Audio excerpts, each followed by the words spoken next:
Hi everybody, this is Mr. Zoeller, and today I'm going to be presenting to you a screencast on the American Revolution. So the first thing we're going to take a look at is the strength of the colonies. So one of the greatest strengths that the colonists are going to have is going to be their leader, George Washington. And we're going to find out that over time during the war, he's going to be changing his tactics, but it's going to be his knowledge, his leadership ability that's going to be a great asset or a great help to the colonies. The second major strength that the colonists are going to have is that they know the land. So they're going to be fighting on their own turf. They know where the towns are at, all the roads are at, and that's going to give them an advantage on the battlefield. And another strength the colonists are going to have is they're going to be utilizing the tactics that American Indians had been using, which was what we call hit and run attacks or guerrilla warfare, where the colonists are going to be more successful when they're hiding and attacking the British and then running away instead of standing line to line against the British Army. And the last strength the colonists are going to have during this war is eventually they're going to get help from Spain, but most importantly from France. And so France will become our allies during the war, which means that they'll begin to send us money, weapons, soldiers, and most importantly, their navy. On the other side, so let's look at the strengths for the British. So the British Army is well trained. They're veterans. They've fought in European wars. So they are top-notch fighters. They know how to fight. They also have the most powerful navy in the world. So we're looking at the two strengths here for the British. I mean, we have the best army in the world, most powerful navy in the world, and they have a lot of money that they can spend to keep this war going versus the colonists are not going to have that luxury. So looking at the weaknesses on the colonial side, one has to do, of course, with money. They're going to have to try to print their own money, so it's just going to be paper. And so you're going to have people that are going to be fighting in this war, and they're expecting to get paid to help their families. And so money is a big weakness. So the colonists are going to ask help from other countries with that.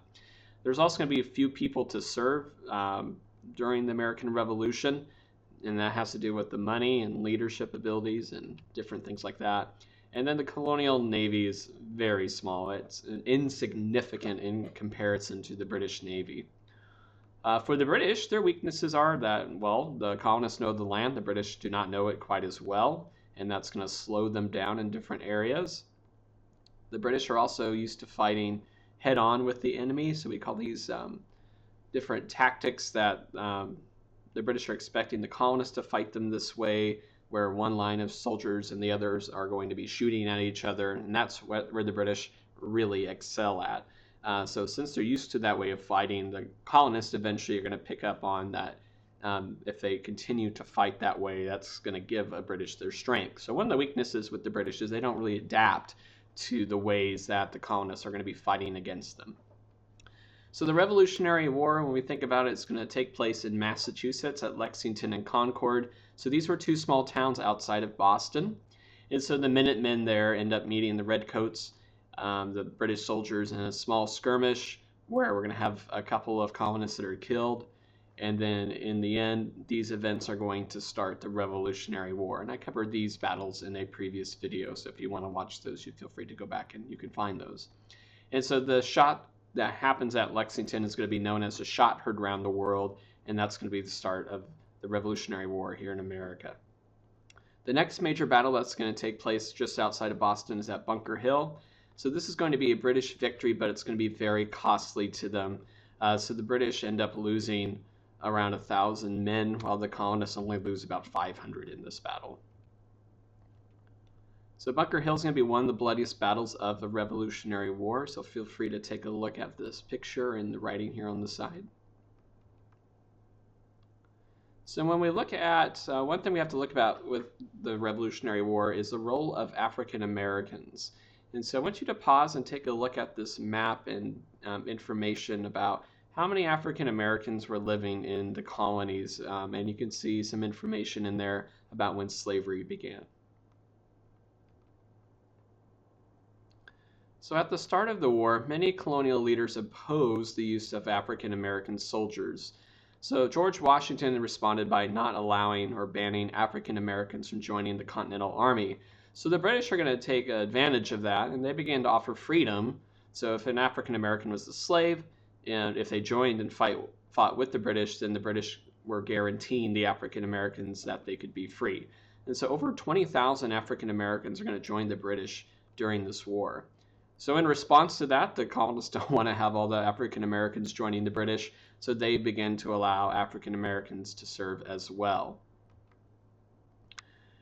So early on in the Revolutionary War, George Washington is going to lose battle after battle after battle. His men are going to be demoralized, which means that they're not really wanting to fight anymore. And if you are on a sports team and your team keeps losing game after game after game, you don't really look forward to the next one. And that's kind of the same mindset that the American colonists were in early on in the war. So George Washington knew his men were leaving or deserting the army, and he needed to get a victory. He needed something to inspire his troops to hold fast and to keep fighting. And so one important event is going to be the battle at Trenton. And so George Washington is going to take his men, and they're going to cross the Delaware River in the middle of Christmas night in 1776. And this is going to be a surprise attack. At the battle at Trenton, so Washington secretly crosses into Pennsylvania, and he's going to surprise a group of mercenaries that were hired by the British, which are called the Hessians, and they're kind of an area of Germany. And so these soldiers had been celebrating Christmas night the night before, so many of them were drunk, and so when they are awake in the morning, they're going to find the American army, the Continental Army, ready to fight them. So this is going to be a major victory for the colonists, where they're able to defeat the British side. They're able to capture many of the Hessian soldiers, and this is going to be the victory that Washington's going to need to inspire his men to not give up and to keep on fighting. Later on, we're going to have the Battle of Saratoga, which is going to take place in New York. And so these are going to be two sets of battles that are going to take place the next year in the fall of 1777. And so the second battle at Saratoga is going to be a landslide American victory, and this is something that is going to be very important. So this is kind of a turning point in the war.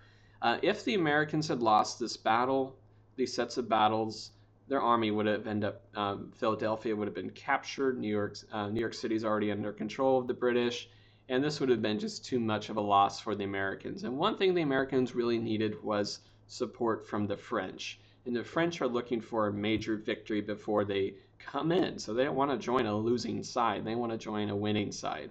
And so the French and the British are historically have been enemies. So the enemy of my enemy is my friend.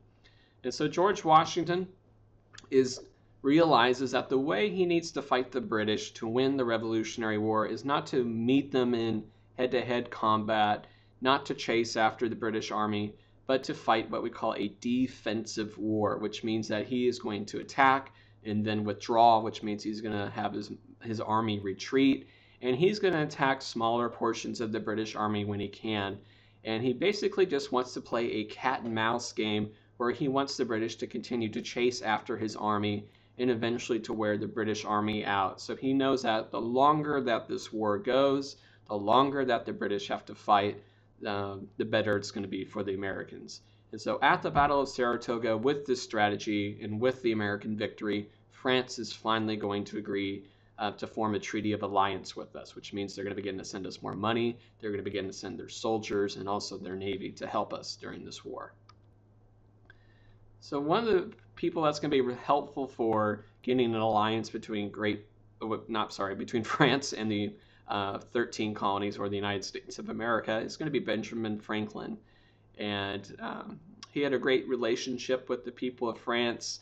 He was a celebrity to them. And so he spent a lot of time in Paris and different parts of France trying to get an alliance